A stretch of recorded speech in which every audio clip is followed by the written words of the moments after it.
ఓం నమో భగవతే వాసుదేవాయ. ఓం నమ శివాయ. గోవింద అనడం వల్ల ఏంటి లాభం? గోవింద అనే పేరుని అర్థమేమిటి? ఇవన్నీ కూడా మన వీడియోలో చెప్పుకుందాం.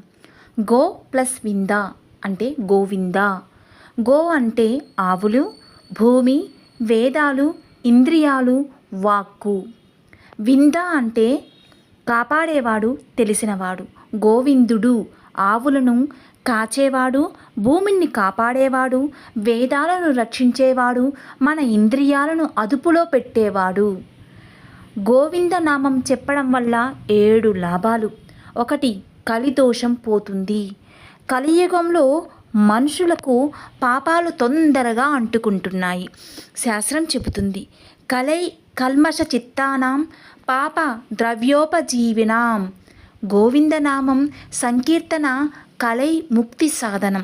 కలియుగంలో పాపాలతో నిండిన మనస్సు ఉన్న వాళ్ళకి గోవింద నామమే ముక్తినిస్తుంది. ఇక 2వది, కోరిన కోర్కెలు తీరుతాయి. తిరుమల కొండ ఎక్కేటప్పుడు భక్తులు గోవింద గోవింద అంటారు. ఎందుకు? ఆ నామంలో శక్తి ఉంది. మనసారా పిలిస్తే వెంకన్న పలక్కుండా ఉండడు. అప్పులు, రోగాలు, కోర్టు కేసులు అన్నిటినీ గోవింద నామమే మందు.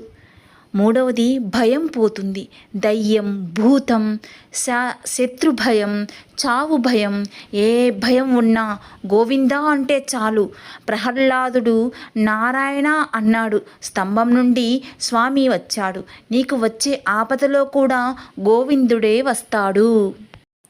ఇక 4వది, పాపాలు నశిస్తాయి. అజామిలుడు తన కొడుకు పేరు నారాయణ అని పిలిచాడు. చనిపోయే ముందు ఆ పేరు పలికినందుకే వైకుంఠానికి వెళ్ళాడు. తెలిసి అన్నా తెలియక అన్నా గోవింద అంటే పాపాలు అగ్నిలో దూదిలాగా కాలిపోతాయి. 5, మనశ్శాంతి వస్తుంది. మనసు అటు ఇటు పెరుగులు పెడుతూ ఉంటుంది. ఒక్కసారి గోవింద అని గట్టిగాను మనసు వెంటనే కంట్రోల్ అవుతుంది. బీపీ, షుగర్, టెన్షన్ అన్నిటికీ ఇది ఉచిత మందు. యమబాధ ఉండదు. గరుడ పురాణం చెబుతుంది, ఎవరైతే చనిపోయే ముందు గోవింద అంటారో వాళ్ళ దగ్గరకు యమభటులు రారు, విష్ణుదూతలే వచ్చి తీసుకెళ్తారు. అందుకే పెద్దవాళ్ళ చెవిలో గోవింద అని చెబుతారు.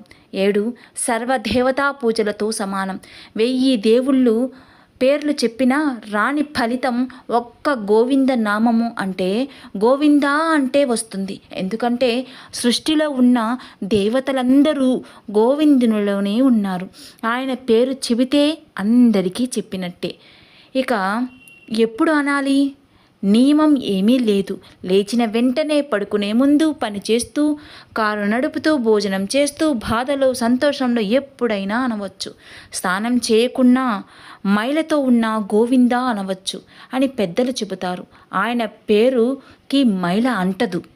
ఒక్క ముక్కలో చెప్పాలంటే వైద్యుడు రోజు 3 పూటల మందు వేసుకో అంటాడు. గురువు రోజంతా గోవింద అను అంటాడు. మందు శరీరం రోగం తగ్గిస్తుంది. గోవిందనామం భవరోగం తగ్గిస్తుంది. అంటే మళ్ళీ పుట్టడం, చావడం అనే పెద్ద రోగం.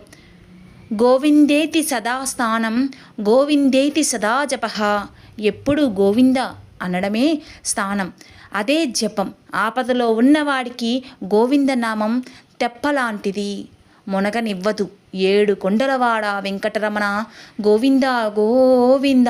ఆపదల మొక్కులవాడ వెంకటరమణ గోవింద గోవింద. ఆపదల మొక్కులవాడ అంటే ఆపదలు ఉన్నప్పుడు స్వామిని వేడుకుంటే ఆపదలను తొలగిస్తాడు, ప్రతి కష్టాన్ని పాలద్రోలుతాడు. వెంకటేశ్వర స్వామిని నమ్మి కొలిచిన వారికి కొంగు బంగారమై తన కష్టాన్ని తీర్చివేస్తాడు. సదా గోవింద నామంతో స్వామిని స్మరించండి. ఓం నమో భగవతే వాసుదేవాయ. ఈ వీడియో మీకు నచ్చినట్లయితే తప్పకుండా సబ్స్క్రైబ్ చేయండి, షేర్ చేయండి, కామెంట్ పెట్టండి. సర్వేజన సుఖినో భవంతు.